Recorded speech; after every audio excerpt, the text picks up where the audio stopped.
Соответственно, приглашаются команда «Транснефть», команда «БЭСК».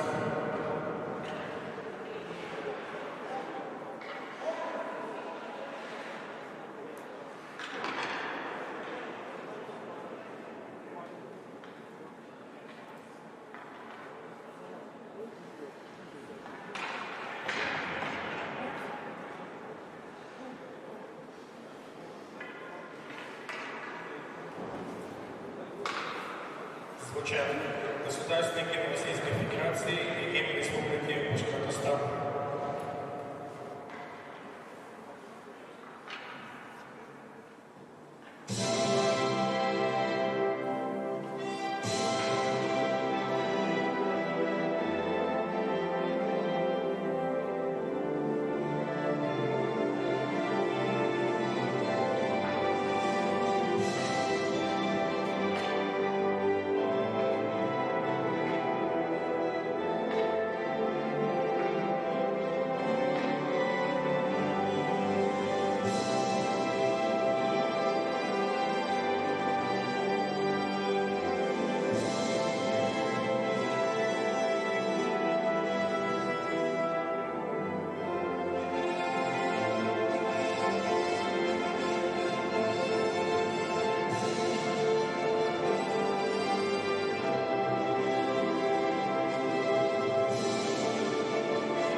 Представляем арбитров сегодняшнего матча. Судьи Башкирской хоккейной лиги. Главный судья Ильшат Кадыров, Александр Стимачев.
Добрый вечер, уважаемые друзья. Башкирская хоккейная лига вещает в прямом эфире все свои матчи. Это очень радует.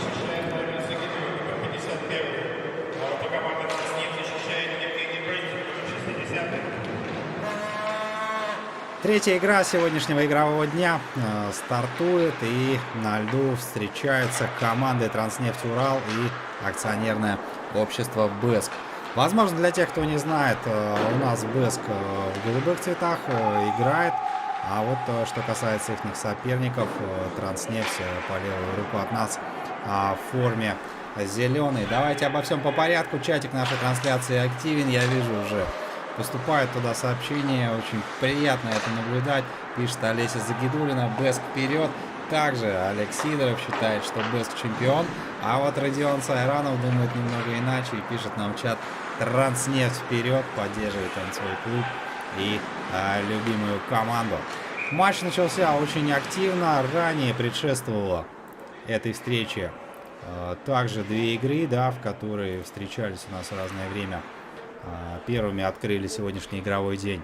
Это встреча УФСИНа и Баш РТС. В ней 5-0 победило Управление Федеральной службы исполнения наказаний. Далее в 17:15 депутаты Государственного собрания Курултай Республики Башкортостан встречались с башкирской генерирующей компанией, где по ходу встречи уступили со счетом 0-5. ДБК этот матч выиграла. Но и сейчас Транснефть и Беск две топовые команды. Давайте, да, без преувеличений. Если вот, судя по счету предыдущей встречи 5-0 и 0-5, то, наверное, я думаю, этот игровой день может развеять как раз-таки матч, где встречается Транснефть Урал и акционерное общество Беск. Обо всем по порядку, дорогие друзья. Есть о чем поговорить по ходу встречи. Конечно же, будем любоваться нашей прекрасной игрой в хоккей. Ой-ой-ой, здесь у нас в чате становится потихонечку жарко. Слово будет сказать, 39 человек присутствует на трансляции. Транснефть вперед, пишет Вероника Кабанова. И также Екатерина Мирюстай поддерживает команду Транснефть словами: Транснефть, давай победу. Озвучим составы участников. По традиции, наверное, давайте с номинальных гостей. Это у нас команда Беск. Рамиль Загидулин обороняет ворота. Только после этой атаки, наверное, уж больно активно она как-то началась. Рамиль Загидулин обороняет ворота. Номер 51. Полевые игроки: Владимир Пескунов 2, Дмитрий Шермаданов номер 11, Ильдар Рыскулов 13, Таран Павел 14.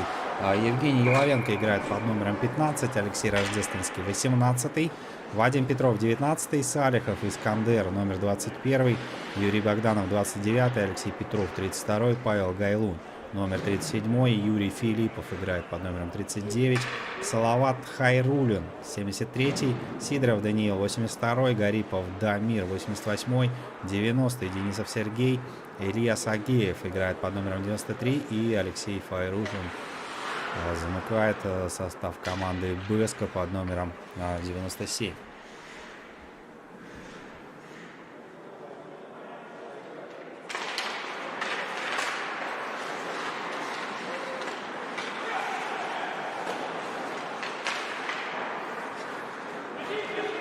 А 18 полевых игроков заявлено у Беска, то есть по факту это у нас 3 пятерки или еще 3 человека, так скажем, про запас, да, если вдруг кто раньше игрового времени вдруг кого покинут силы, есть возможность замениться, и это очень радует. А вот Транснефть пока таким количеством игроков похвастаться не может, потому как 13 человек только в заявке у Транснефти, то есть фактически 2,5 пятерки. Ну давайте коротенько и о них. Транснефть Урал. Организация в представлении не нуждается, а вот полевых игроков давайте озвучим. Ну и вратарей, конечно же. Согласно заявке, Ильдар Султанов номер 22 и Евгений Брындин номер 60. Это пара вратарей у Транснефти. И вот, как подсказал мне коллега, диктор, судья-информатор, по-моему, Евгений Брындин начал оборонять с первых минут ворот своей команды. Полевые игроки: Альберт Шатунов 7, Михаил Тряскин 10, Мирюстай Александр номер 16, Сергей Лебедев 17, Роман Прохоров 19, Михаил Кожев играет под номером 20, Тагиров Тимур 21, Елизарев Александр 29, Назаров Ильгиз номер 47, Герасимов Эдуард 48, Дюрягин Даниил играет под номером 55, Станислав Коркин 71 и Илшат Галиулин номер 89. Таким составом представлена команда «Транснефть».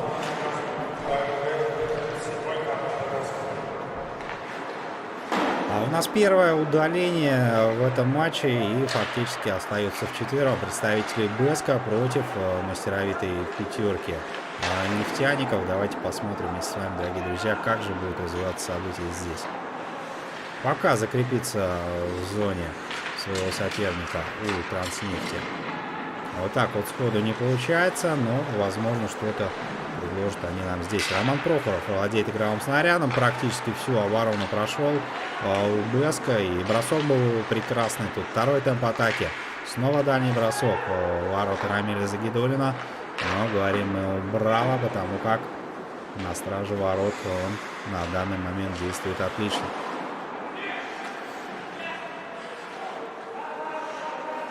Очередная попытка.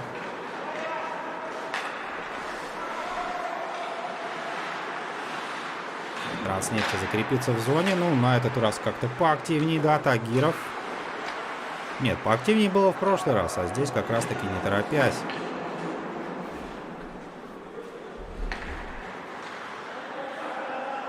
Зашли в зону игроки Транснефти. Попытка номер 3. Сарик отбрасывает подальше угрозу от своих владений. И уже по левому флангу Прохоров на всех парах ищет партнеров. Кому же здесь нужно отдать передачу? Предлагают себя игроки, да? Только передачу мы пока от Прохорова не видим. Коркин не точен. Или это такой секретный прием был, секретный пас, да? Но с рикошетом от лицевого борта. Если не изменяет память, Бележде это называют карамбуль.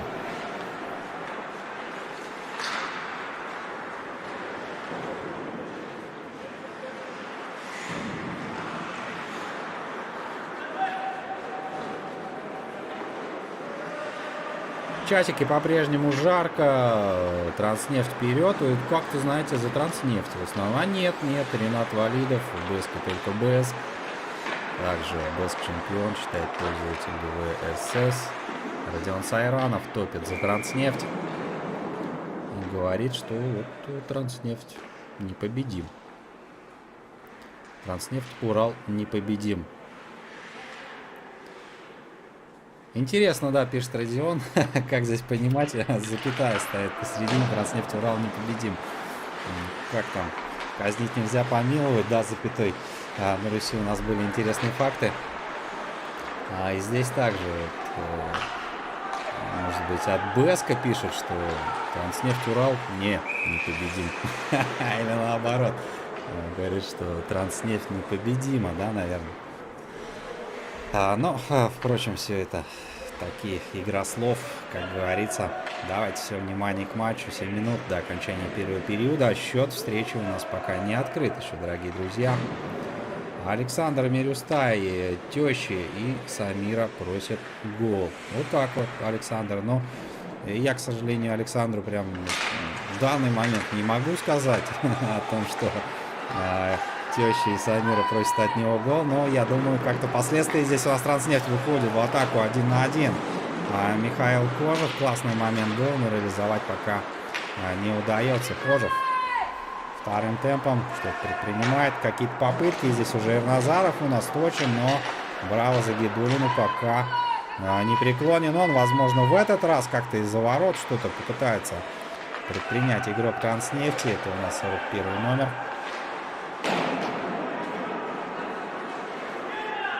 47-й у меня Эрназаров в заявке. Ну, ладно, разберемся по ходу встречи. 6 минут. 47-й Эрназаров. Да, 41-й, наверное, показалось, потому как слегка приподнята была футболка у игрока.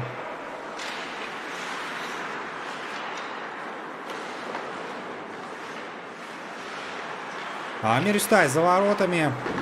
Как раз таки от него просили гол. Вот, возможно, в те недолгие моменты, когда отдыхал Александр, прочитал чатик нашим сообщениям. У нас неприятный момент.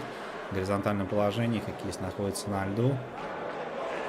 Испытывает болевой шок. Давайте немножко прервемся, посмотрим, как будет развиваться ситуация.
Продолжаем игру, дорогие друзья. У нас Салават Хайруллин получил, надеемся, что небольшую травму. Знаете, вот, судя по характеру повреждения, предполагаю, что не видел момента, признаюсь честно. Вот, но судя по характеру повреждений, так понимаю, клюшкой попали по лицу. Момент однозначно неприятный. И здесь, ну что комментировать здесь, да, ну нечего комментировать. Человеку больно, испытывает он какой-то некий болевой шок. Коллеги помогают добраться до скамейки запасных. И остается, ну, наверное, в такие моменты пожелать только лишь здоровья Салавату. Поэтому, Салават, давай как-то поскорее реанимируйся и возвращайся в строй. Команда тебя ждет. Мы все зрители также, я думаю, присоединяются к моим пожеланиям. А мы продолжаем двигаться далее. Шайбу Родион Сайранов пишет, и Руслан Турбо, Транснефть тоже вперед, говорит нам. 4 минуты до окончания первого периода. Несмотря на то, что время грязное, оно было остановлено в момент этой травмы. 3-2 выходят сейчас игроки Транснефти. Момент за моментов они создают. Дюрягин был на острие атаки. И смотрим на ответные действия БСК. Нарушения правил не было, да, в момент повреждения Хайруллина. Все игроки на месте. И здесь, может быть, вот на месте БСК, да, как-то за коллегу, ну, в кавычках отомстить, да, в хорошем смысле слова. Было бы здорово, если коллектив БСК подсобрался, смогли бы забить они хотя бы одну шайбу. Вот сейчас в оставшееся время, его не так много, у нас уже прошло 14 минут, осталось всего 3, поэтому я говорю, что смогли бы забить в оставшееся время. Я думаю, для Хайруллина тоже какой-то определенной поддержкой вот это бы было в данный момент, и в целом очень приятно. Скорейшего восстановления. Олеся Загидульна также нам пишет, да, Олеся. Считаю, аналогично также. Ну а мы продолжаем наблюдать за игрой. Лебедев. Хоккей играет настоящие мужчины. Вид спорта, несмотря на всю амуницию, является травмоопасным. И, к сожалению, бывают вот такие моменты. Я уверен, все обойдется и будет в порядке. Поэтому давайте не будем на этом заострять сильное внимание. Сейчас еще по ходу игры, может, Салават у нас парочку не клепает ворота Транснефти.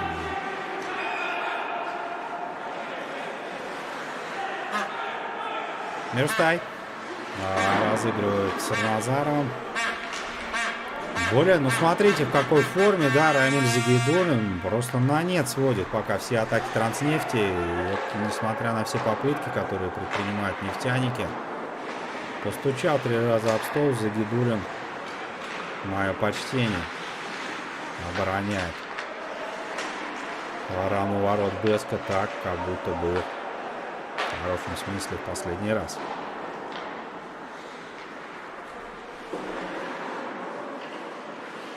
Перназаров от лицевого борта передача на Мирюстая, бросок, но пока опять же Загидуллин не позволяет что-то предпринять. Евгений Брендин вступает в игру в своей зоне, ошибается игроки Транснефти, но тут же поправляются. Но, впрочем, по-прежнему шайба остается под контролем БСК, и Петров сохранить не получается. Опасный момент создает Транснефть. Могут вдвоем разыграть. Справа находится Дюрягин. Последние минуты первого периода. Снова Загидуллин.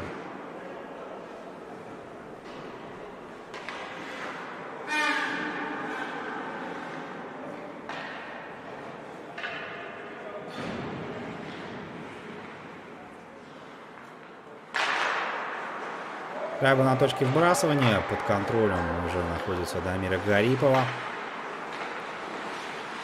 Уступил он ее в результате борьбы сопернику. Перевод на центр. Бросок в исполнении Дюрягина, но траектория полета шайбы не та. По крайней мере, в ствол ворот она не попадает. Тагиров.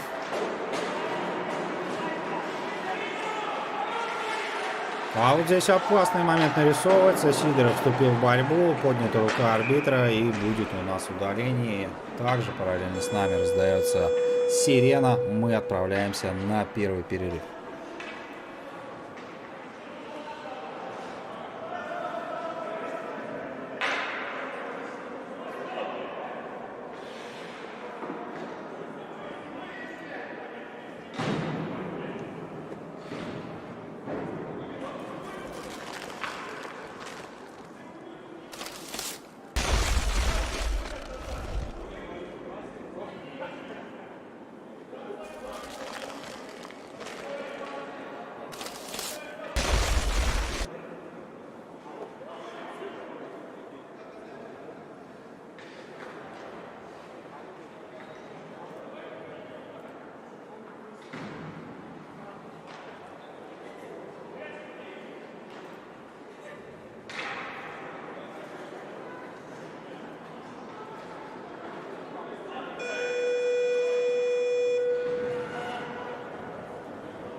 За подножку волны штрафа наказан Александр Елизаров, 29-й, Транснефть.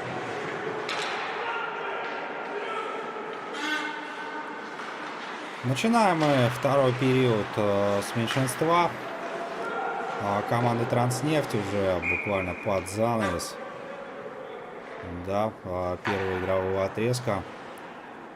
Нефтяники заработали удаление. Ну и также видели вы, наверное, да, дорогие друзья, что покинул лед малой Уфа-арены Салават Хайруллин с повязкой. Предполагаю, что сейчас будут какие-то процедуры ему оказаны. Ну и, наверное, прямым рейсом в травмпункт. Безусловно, здоровье превыше всего. Еще раз Салавату Хайруллину пожелаем скорейшего восстановления, выздоровления. Встреча продолжается. Пока заброшенных шайб мы с вами не увидели. Может быть, сейчас что-то предложит нам Транснефть. Назаров вдвоем с коллегой. Беск на выходе из зоны допускает ошибку. Шутунов, Назаров.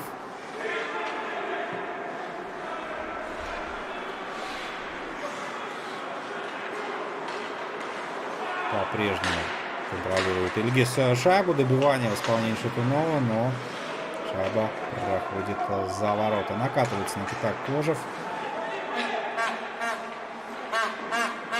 Пока он прикрыт, на него играть нельзя. Классная скидка назад на Шатунова, но шайба покидает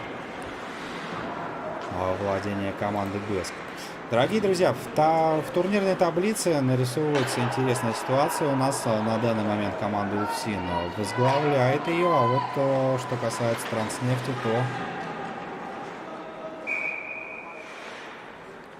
то идет эта команда на втором месте.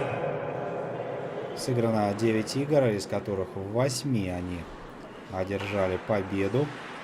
Одно уступили после матчевых бросках. 25 очков в зачете команды Транснефть Урал.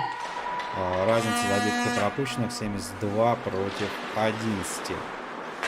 Так вот, в отношении Транснефти ситуация интересная, потому как возглавлял турнирную таблицу действительно УФСИН. И на данный момент он ее возглавляет, но уж очень плотно здесь наступает им на пятки Транснефти. У УФСИНа 10 игр.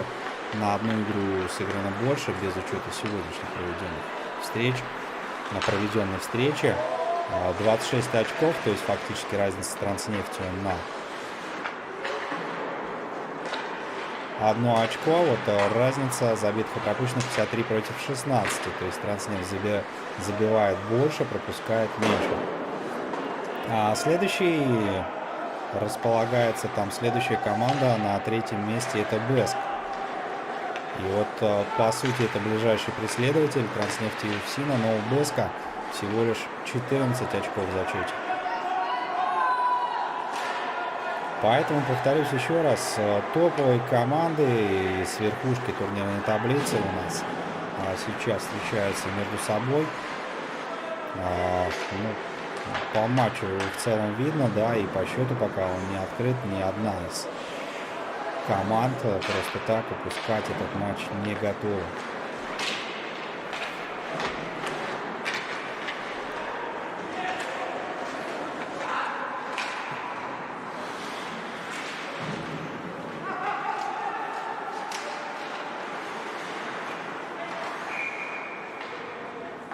Положение вне игры. Перемещаемся на точку вбрасывания.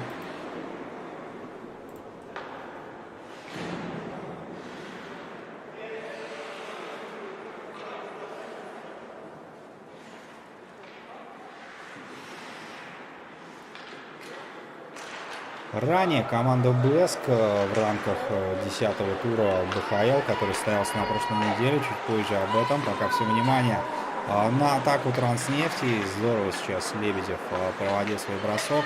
Да и разыграли перед этим классно они с Михаилом Тряскиным. Но вот пока...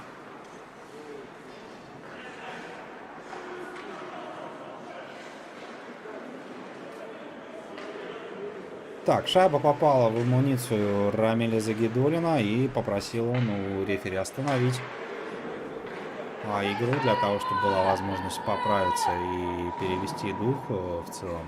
Рефери своевременно обратил внимание на вратаря команды БЭСК, поэтому мы перенеслись на точку вбрасывания.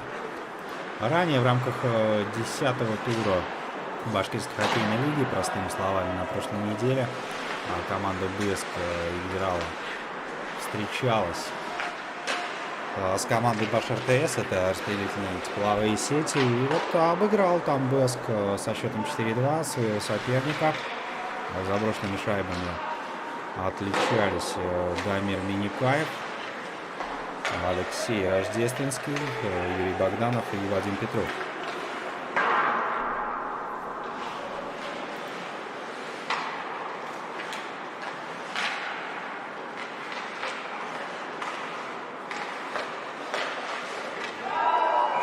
Взятие ворот у нас первое оформляет команда Транснефть. Только я хотел поговорить на тему прошлой их игры.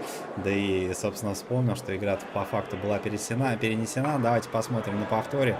Как же здорово здесь они разыграли. Гисар Назаров уже последний касался игрового снаряда. Соответственно, эта шайба будет засчитана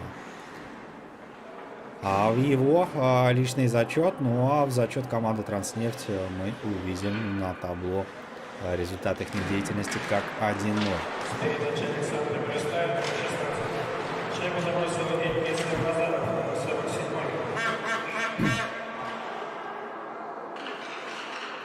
Так, Семен Захаров пишет, комментатор, говорите, пожалуйста, громче. Да, давайте будем говорить чуть погромче, проблем здесь никаких нет, у нас какое-то очередное столкновение. Вы подсказывайте, самое главное, дорогие друзья, погромче, потише, все сделаем, настроим. Главное, подсказывайте.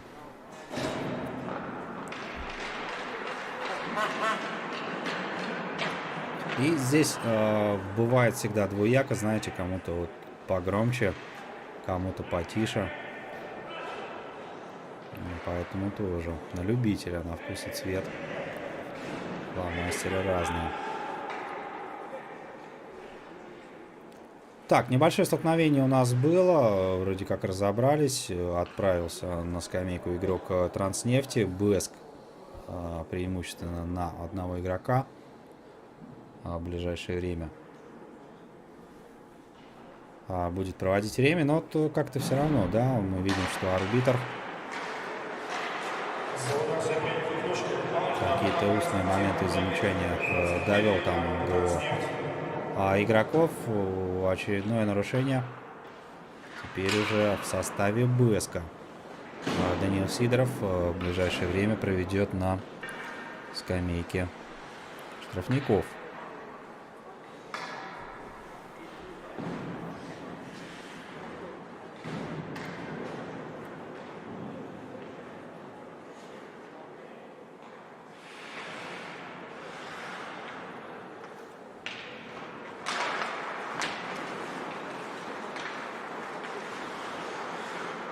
И вот говорил я...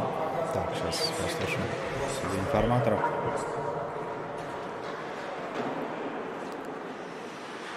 Предыдущую встречу БСК я вам рассказал о ней, да, и хотел уже заглянуть в свои источники, чтобы посмотреть, как же там у нас сыграла Транснефть, но на самом деле вспомнил, да, своевременно, что на прошлой неделе Транснефть, Урал и БГК свою 10-ю игру еще пока не провели. Вот. Когда это будет, организаторы сказали, что сыграют позже. И так понимаю, что все-таки донесут отдельно как-то эту информацию. Возможно, вот по опыту прошлого года и прошлого сезона где-нибудь так коллективы встречались среди недели. Потому что если опять же переносить на выходные, у всех уже 11-я игра, то 2 игры в день довольно тяжело будет проводить коллективы.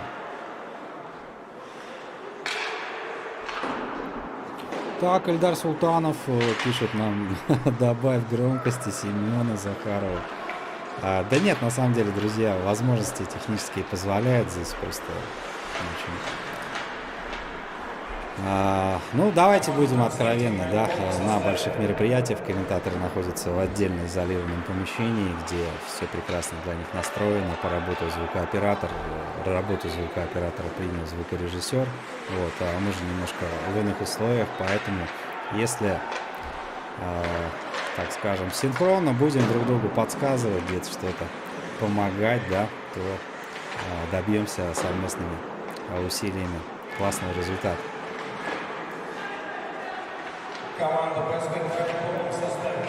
Пятый полевой игрок вступает на лед Малой Уфа-арены. БСК в полном составе. 5 минут с небольшим остается играть во втором отрезке. Здесь у нас Александр Мирюстай. Просили от него сегодня гол. Ну и вот пока все усилия для этого он прикладывает. Смотрите, какую передачу классную отдал, да, вроде обманным движением показал, что то ли будет бросать, то ли просто лишнее ложное движение, чтобы соперника как-то отвлечь от все-таки того плана, который он планировал. Планировал в том моменте на партнера сделать передачу. Михаил Кожев шайбы, и Мирюстай не дотягивается. Но, впрочем, все равно игровой снаряд у нас остается под контролем команды Транснефть. Елизарьев по диагонали.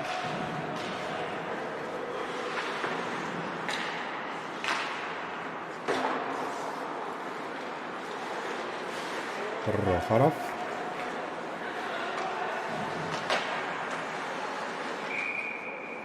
Да, здесь помогли Прохорову, Искандер Салихов, в частности, потому что уже после того, как Рамиль Загидулин зафиксировал шайбу, там предпринималась попытка в исполнении Романа Прохорова как-то извлечь ее из амуниции вратаря команды БСК. И такие моменты защитники, да и в целом игроки всегда на страже своего вратаря. Он единственный и ненаглядный в данный момент. Заявки больше вратарей нету, поэтому очень бережно всегда относится.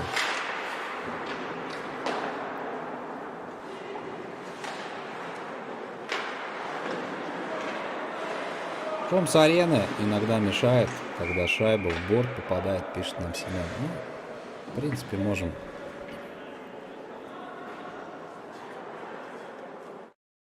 вот так вот убавить шум с арены и будем с вами разговаривать. Вот другое дело, да, как отреагируют другие. Всегда, знаете, интересно, народу ведь трансляцию смотрит достаточно много.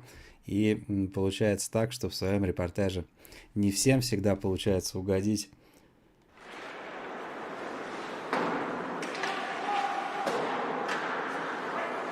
В связи с этим какую-то хочется всегда поймать золотую серединку, дорогие друзья, чтобы было комфортно.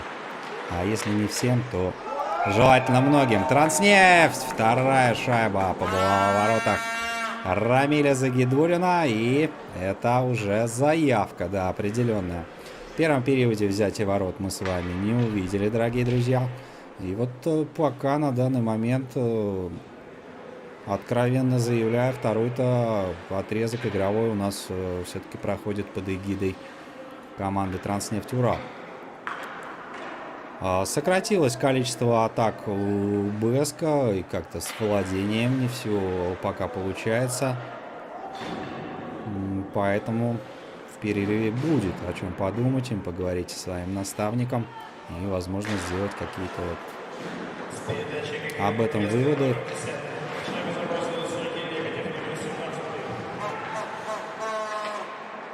Александр Ильгиз, Транснефть, с вас еще гол, пишет нам Евгения.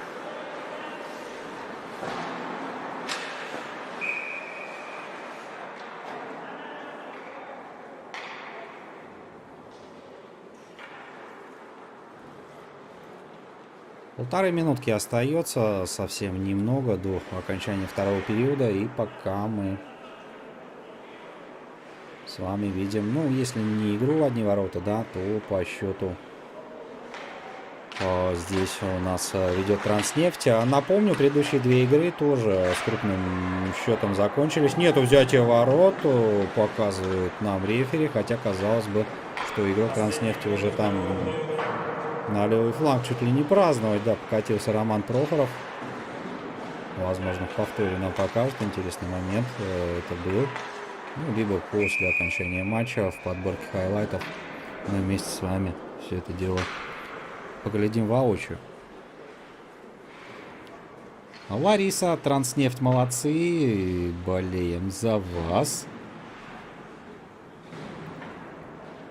Семен Захаров пишет, отлично. Отлично, когда не слышно шум с арены.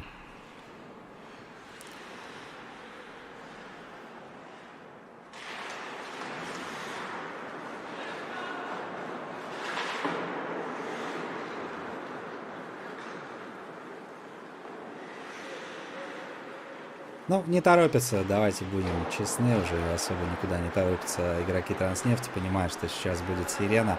Давайте немножко переведем дух, и мы оставим силы на третий игровой отрезок.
Все готово к завершающему игровому отрезку встречи с Транснефтью Урала. По результатам двух периодов ведет Транснефть 2-0.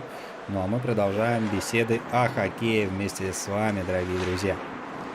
Как мне подсказывают, что в ближайшее время начнется продажа сувенирной продукции БХЛ. Уважаемые болельщики, говорит организация, что о старте продаж дополнительно сообщат в соцсетях, таких как Telegram, ВКонтакте и Одноклассники. По поводу Одноклассников не знаю, скажу честно, но в Телеграмчике и ВКонтакте периодически в башкирской хоккейной лиге бываю, поэтому если вдруг кто не знает, что есть таковые, обязательно заходите, подписывайтесь и своевременно получайте всю информацию о жизни башкирской хоккейной лиги. По поводу сувениров также хотел донести до вас, что начали разыгрывать организаторы лиги такие подарочные наборы. На данный момент проходят розыгрыши на радио Energy.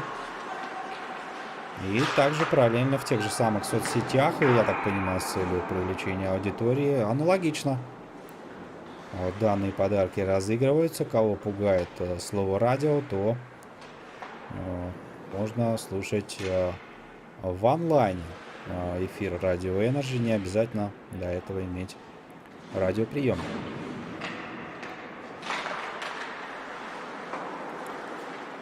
А так понимаю, что по поводу продажи, наверное, все-таки будет преимущественно на сайте Башкирской хоккейной лиги реализуется эта продукция. И если также вдруг кто не располагает информацией, сайтик БХЛ латинскими _sport.ru.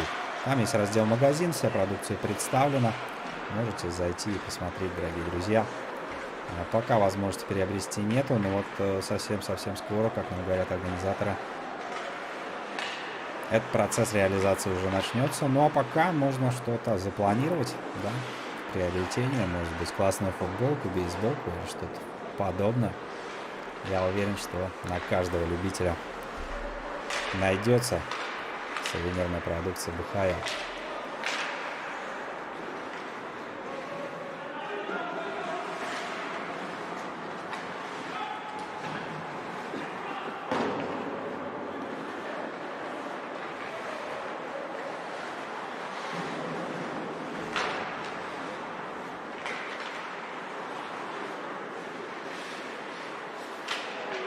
Ой-ой-ой, досадно сейчас споткнулся об синюю линию Станислав Коркин. И на этом прекрасной для Беска ноте Сергей Денисов устремился в атаку. Ну вот как-то Евгений Брындин особо-то этой атаки не заметил. Ну да ладно, двигаемся дальше. Мирюстай. Ждут от него болельщики, персональные поклонники. В виде тещи. Причем во множественном числе. И не только.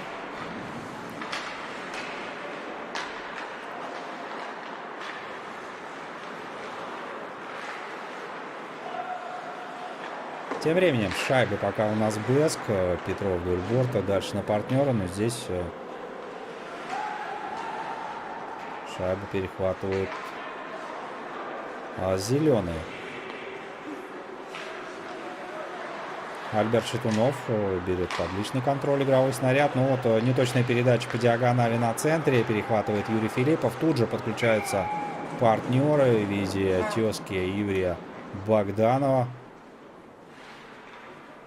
Но, впрочем, ничем таким сверхъестественным эта атака не заканчивается. Евгений Брындин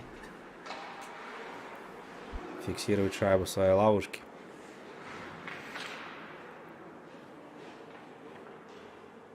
Бросание в зоне зеленых. Герасимов от Транснефти поборолся с Юрием Филипповым. В результате этой борьбы начинает развиваться атака Транснефти. Тряскин. Дальше на партнера. Герасимов.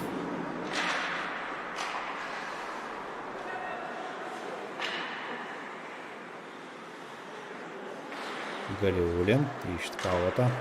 Из коллег, на кого же можно сделать передачу, но вот как-то Салихов там чудесным образом перехватил этот пас.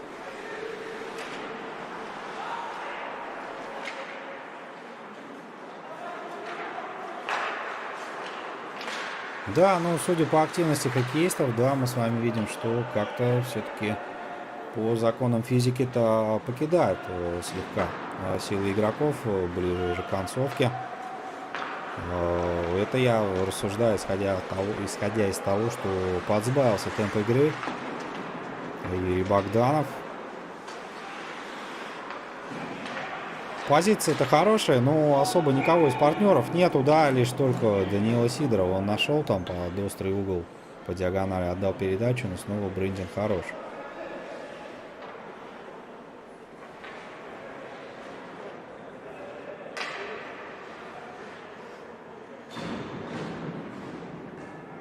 Ирназаров и Петров встретились на точке вбрасывания, как говорится, лицом к лицу.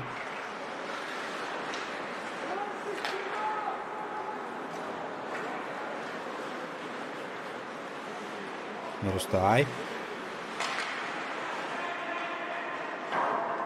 Вдоль борта лицевого. Уже шайба на правом фланге. Под контролем Михаила Кожева.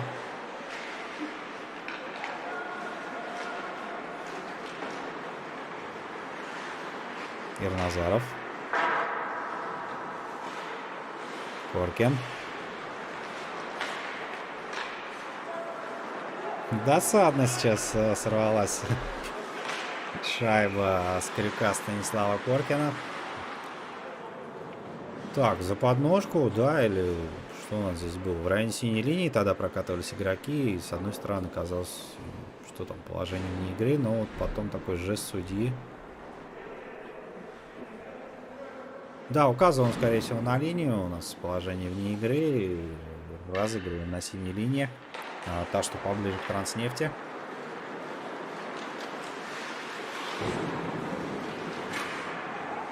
Транснефть чемпион, пишет нам в чатике. И также ранее Алиса Загидулина писала Бэск вперед.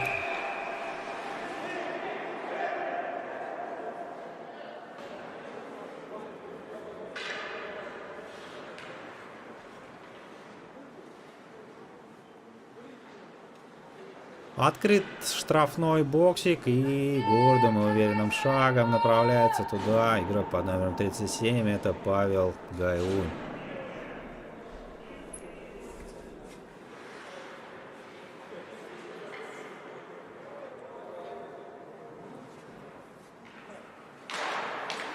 Хагиров за шайбу поборолся, и два 21-х номера у нас встретились на точке вбрасывания. Искандер Салихов и Тимур Тагиров, что очень символично.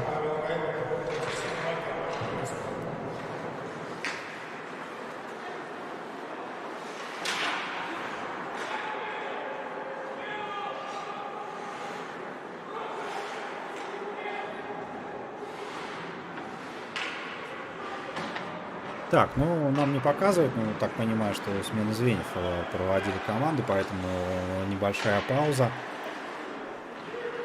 Здесь уже Транснефть в зоне соперника. Герасимов ищет кого-либо из партнеров. На кого все-таки можно здесь отдать передачу. Находит Тряскина. Сам устремляется в зону Краскина. Пятак. Лебедев.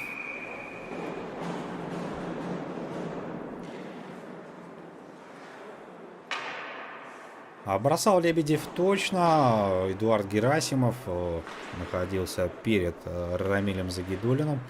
И вот даже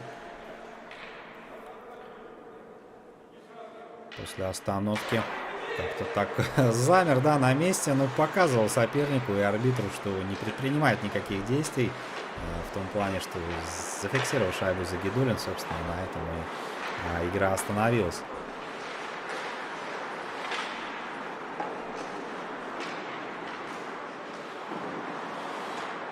Ильдар Султанов пишет нам так: Ноэль, справедливо. И Ильдар Султанов какое-то слово суп, лав и несколько сердечек, не пойму, что пишет Ильдар. Возможно, кому-то это известно, но вот так со стороны смотришь: суп, лав, ну, наверное, суп любит, да? Что еще подумать здесь?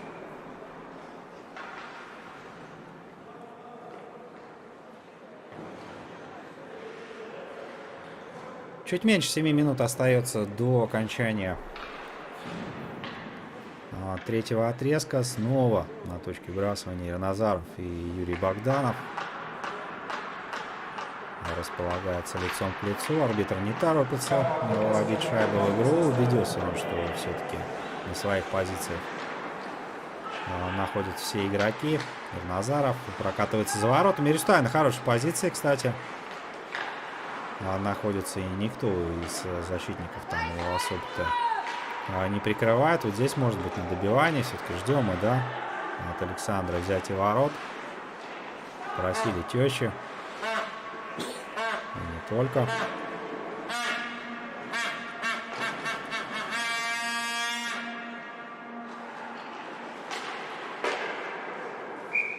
Ага, ловко подпрыгивал Михаил Кожев, понимая, что Рамиль Загидулину обзор-то он в свое время закрывал, да? И здесь классный бросок демонстрировал Коркин по низу, но таким Рамиля Загидулина, такими трюками не возьмешь.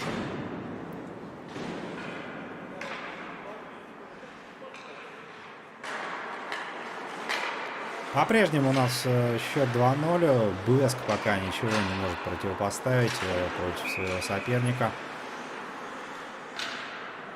Очередная остановка. Довольно много их у нас в последнее время. Так предполагаю, если бы время было чистое, то очень так игры бы растягивались в плане времени.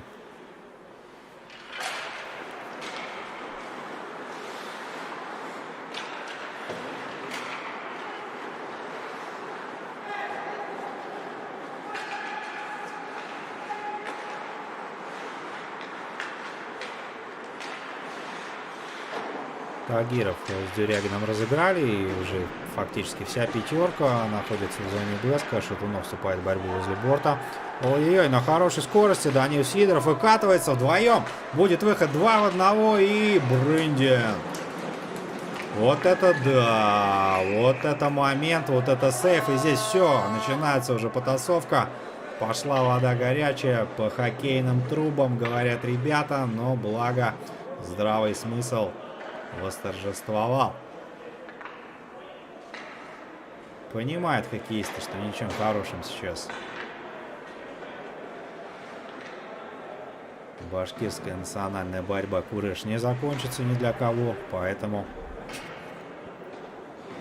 немного повздорили, обменялись парочку крепких словцов и возвращаемся на точку бросания.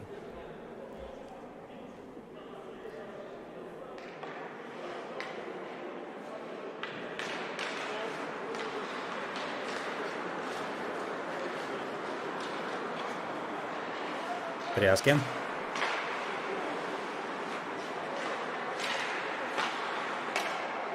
Герасимов отлично бросал, да, отмечаем в очередной раз классную работу Рамиля Загидулина. Да, 2 шайбы он сегодня уже пропустил, но если так в совокупе, сколько бросков было сделано в створовые ворота, это просто невероятное какое-то количество, и в каких моментах он выручал свою команду.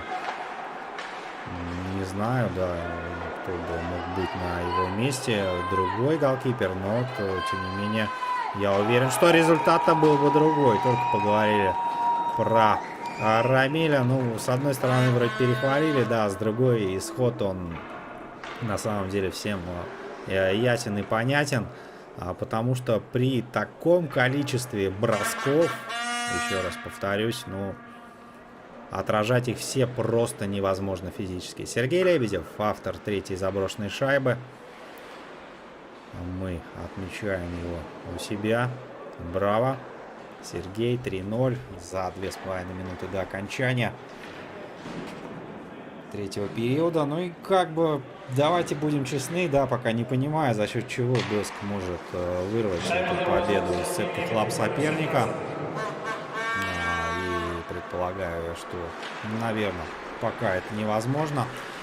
Ну вот, как минимум на одну шайбу Бэск наиграл, да, и если они смогут реализовать такую в оставшиеся 2 минуты, то, я думаю, болельщики это оценят, поддержат и поймут, коллектив. А Мирюстай отдает передачу налево. Здесь подключался Ерназаров уже на вытянутый щиток. Загидулин закрывает правый створ ворот. И очередной момент. Мирюстай. Будет все-таки шайба или нет? Пока нет.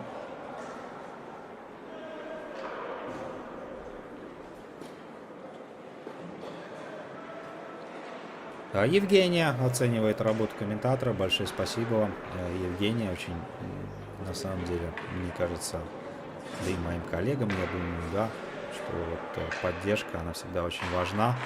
И, дорогие друзья, всегда не стесняйтесь, говорите, где что нравится, где что не нравится. Поэтому, исходя из этого же, фактически делайте выводы, да, как в дальнейшем строить свою работу и беседу.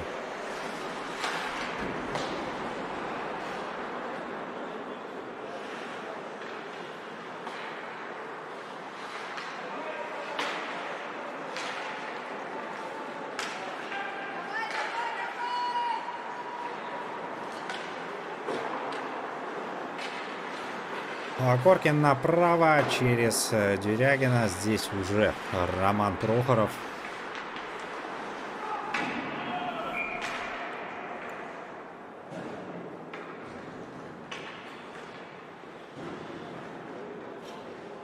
Так, ну мнения разделились в чатике. Вот один пишет, что скучный, а другая пишет, что комментатор молодец. Мне больше нравится первое, когда говорят, комментатор молодец. Дорогие друзья, ну, скучный, что поделать. Наймите губернию, что какие проблемы-то? Телефоны есть общедоступные, проблем с этим абсолютно нету. Поэтому я же не Тамадава. Шатунов заезжает. Загидулин на месте. Да, чистое время у нас начинает тикать. И по регламенту БХЛ. Ну, когда счет неоднозначный, да, там что-то типа не 5-0 или там 8-1, то последние 2 минуты они как бы идут в чистом формате. Вот не знаю, насколько прям это будет решающим фактором именно в этой встрече, но тем не менее регламент есть регламент. Лебедев.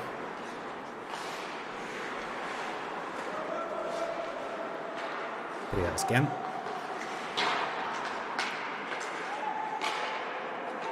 Шатунов.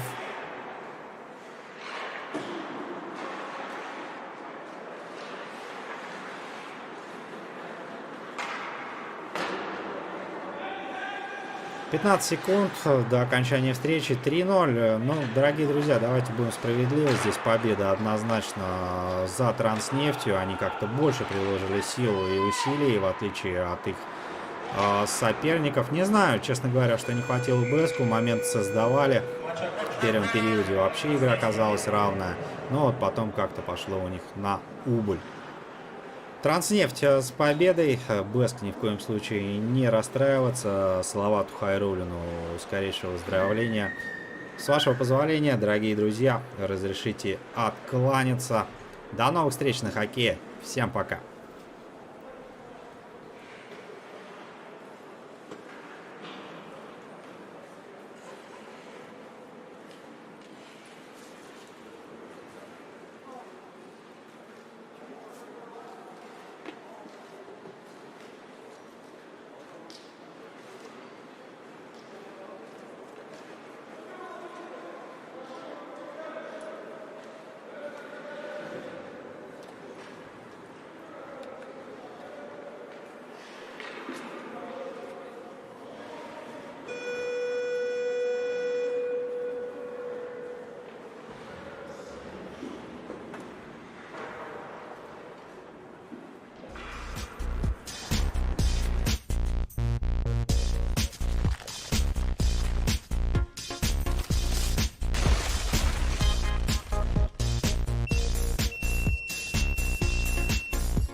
Let's go.